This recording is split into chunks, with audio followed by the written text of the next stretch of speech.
शुभ प्रभात प्यारे बच्चों, कैसे हैं आप सभी।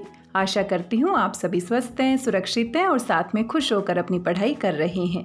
आज की इस वीडियो में आप सभी प्यारे बच्चों का एक बार फिर से स्वागत है। आज हम हल करने वाले हैं हमारी हिंदी की कार्यपत्रिका क्रम संख्या 85A, जो कि आपको मिली है 4 अक्टूबर 2021 को। कक्षा आपकी चौथी है। जो भी सेक्शन है आप यहाँ पर लिखेंगे। पाठ्य पुस्तक हमारी रिमझिम है। पाठ हम पढ़ चुके हैं स्वतंत्रता की ओर, और पिछले सप्ताह भी आपको इसी पाठ से संबंधित कुछ कार्यपत्रिकाएं मिली थी।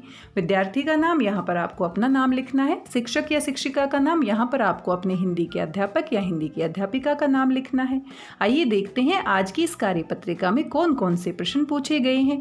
नमस्ते प्यारे बच्चों, आशा करते हैं कि आप सभी स्वस्थ और खुश होंगे। प्यारे बच्चों, आपने पाठ स्वतंत्रता की ओर को अच्छे से पढ़ा होगा। आइए पाठ में आए कुछ शब्दों पर ध्यान देते हैं, जैसे कि स्वतंत्रता, गांधी, बिंदा, हंसा, फूंक आदि। इन पर आपने देखा कहीं पर आपका बिंदु दिखाई दे रहा है ऊपर, कहीं पर आपका इस तरह से चंद्र बिंदु दिखाई दे रहा है। तो ये जो बिंदु होता है इसको हम हिंदी में क्या कहते हैं? अनुस्वार कहते हैं। और इसकी जो आवाज़ होती है वो हमारे नाक से निकलती है।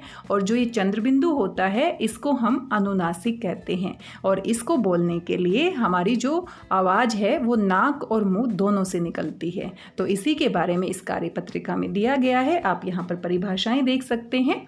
जिन शब्दों का उच्चारण हम नाक से करते हैं, उच्चारण यानी बोलते समय जब जो हमारी आवाज़ है वो नाक से निकलती है, और इन्हें लिखने के लिए हम बिंदु का प्रयोग करते हैं, तो इन्हें हम क्या कहते हैं? अनुस्वार कहते हैं। जैसे कि गंगा, पतंग। अब गंगा जो बिंदु है उसकी आवाज़ हमारे नाक से आ रही, गंगा, पतंग, इस तरह से। और यहाँ पर आप देख सकते हैं जिन शब्दों का उच्चारण नाक और मुंह दोनों से किया जाता है, यानी कि यहाँ पर जब हम उच्चारण करते हैं तो नाक के साथ साथ मुंह से भी हमारी आवाज़ निकलती है, और इन्हें लिखने के लिए चंद्र बिंदु का प्रयोग करते हैं। आप देख सकते हैं इस तरह से हम क्या लगाते हैं? चंद्र बिंदु लगाते हैं। उन्हें हम क्या कहते हैं? अनुनासिक कहते हैं।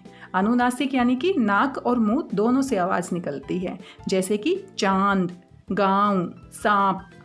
जब आप इनको बोलते हैं तो उच्चारण नाक और मुंह दोनों से किया जाता है। तो इन्हीं के बारे में आज की हमारी कार्यपत्रिका है। आइए देखते हैं कौन कौन से प्रश्न आपसे पूछे गए हैं। सबसे पहला प्रश्न दिया गया है, निम्नलिखित शब्दों को पहचानकर नीचे दी गई तालिका में लिखिए। तो यहाँ पर अनेक शब्दों को आप देख पा रहे हैं। कुछ के ऊपर बिंदु लगा है और बिंदु को हम क्या कहते हैं? अनुस्वार, जिसका उच्चारण हम नाक से करते हैं। और कुछ के ऊपर चंद्र बिंदु लगा है जिनको हम अनुनासिक कहते हैं, जिनका उच्चारण नाक और मुंह दोनों से किया जाता है। तो यहाँ पर अलग अलग करके आपको इनको लिखना है। तो गंगा के ऊपर बिंदु है तो अनुस्वार है, तो यहाँ पर हम गंगा लिख देंगे। झंडा, झंडा भी आप यहीं पर लिख देंगे। पसंद, पसंद भी आप यहीं पर लिखेंगे। स्वतंत्रता, स्वतंत्रता भी आप यहीं पर लिखेंगे। और पंकज, पंकज भी आप यहीं पर लिखेंगे। ये सभी अनुस्वार वाले हमारे शब्द हैं, तो इनको अलग से हम यहाँ पर लिख देंगे। और बाकी के जो अनुनासिक वाले शब्द हैं उनको आप यहाँ पर लिखेंगे, जैसे कि कहाँ, धुआं, माँ, गांधी, गांव। इन सभी को आप यहाँ पर लिखेंगे और इस तरीके से इस तालिका को पूरा कर लेंगे। आइए अगला प्रश्न देख लेते हैं। पाठ स्वतंत्रता की ओर में से 2 अनुस्वार और 2 अनुनासिक शब्द छांट कर लिखिए। तो पाठ आपने पढ़ा है, दोबारा से अपनी पाठ्य पुस्तक में अपने पाठ को निकालिए और 2-2 शब्दों को ढूंढकर आपने यहाँ पर लिखना है। तो अनुस्वार यानी कि बिंदु वाला शब्द, और बिंदु वाले बहुत सारे शब्द आपको मिल जाएंगे, जैसे कि पसंद। धनी को अपना काम पसंद था, तो पसंद पर क्या लगा है? आपका अनुस्वार लगा है। ऐसे ही और भी बहुत सारे शब्द आपको मिल जाएंगे जिसके ऊपर आपका अनुस्वार लगा है या फिर क्या लगा है? अनुनासिक लगा है। बिंदा चाचा, तो बिंदा चाचा पर भी क्या लगा है? अनुस्वार लगा है। इस तरीके से 2 या 2 से ज़्यादा शब्द भी आप यहाँ पर लिख सकते हैं। तो यहाँ पर अनुस्वार वाले शब्दों को छांट कर लिखना है। और यहाँ पर अनुनासिक, अब जैसे कि आप देख सकते हैं, खांसते हुए माँ बोली, तो खांसना क्या है आपका? अनुनासिक है। माँ, माँ भी अनुनासिक है। उसकी माँ चुल्ला फूंक रही थी, तो फूंकना, फूंकना भी क्या है? अनुनासिक का प्रयोग किया गया है। तो इस तरीके से कोई भी 2-2 शब्द ढूंढकर आप अपने पाठ्य पुस्तक के पाठ से लिखेंगे। इस प्रश्न को भी आप इस तरह से पूरा कर लेंगे।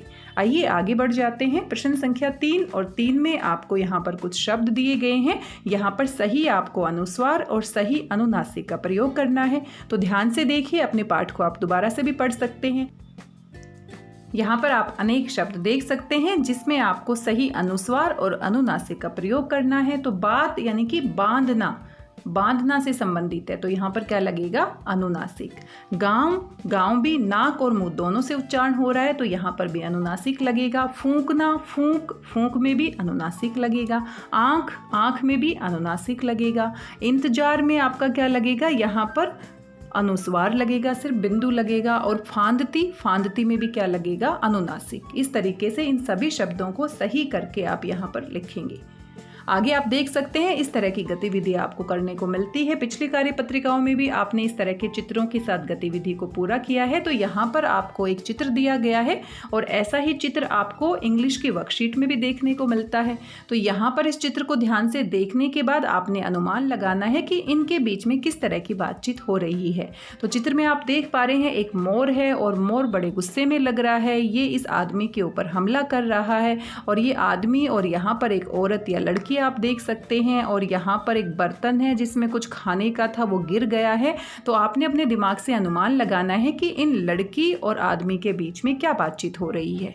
आप यहाँ पर गतिविधि के बारे में पढ़ भी सकते हैं। प्यारे बच्चों, साथ दिए गए चित्र को ध्यान से देखिए। आपको क्या लगता है कि चित्र में दिख रहे लड़की और आदमी क्या बातें कर रही होंगे। अनुमान लगाकर उनके बातचीत यानी संवाद को जोर जोर से बोलिए और अपनी कॉपी में लिखिए। तो इस गतिविधि को आप खुद से पूरा करेंगे। इस लड़की और आदमी के बीच में हो रही बातचीत को सोचकर आपको लिखना है। साथ में माता पिता के लिए सुझाव भी दिए गए हैं। बच्चों से कहिए कि वे घर के ऐसे सामान की सूची बनाएं। सूची बनाना यानी कि लिस्ट बनाना जिनके नाम में अनुस्वार और अनुनासिक शब्दों का प्रयोग होता है। जैसे कि आपके घर में अनेक सारी वस्तुएं होती हैं, उनको ध्यान से देखिए और आपने एक लिस्ट बनानी है जिसमें अनुस्वार वाले शब्द होते हैं और अनुनासिक वाले शब्द होते हैं। जैसे कि आपके घर में कंघी होती है, कंघी आप करते हैं। दांत आपके साफ दांत रखने चाहिए हमें। पंखा, पंखा आपके घरों में होता है। ऐसे ही अनेक बहुत सारी चीज़ें आप देखते हैं अपने घर में। तो जिसके ऊपर अनुस्वार लगा है उसको अलग लिस्ट में लिखिए और जिसके ऊपर अनुनासिक लगा है उसकी अलग से सूची बनाइए। लिस्ट को ही हम क्या कहते हैं, सूची कहते हैं। सूची भी आप कह सकते हैं या फिर तालिका भी आप बना सकते हैं। तो ये गतिविधि है, इसको आप पूरा कर सकते हैं।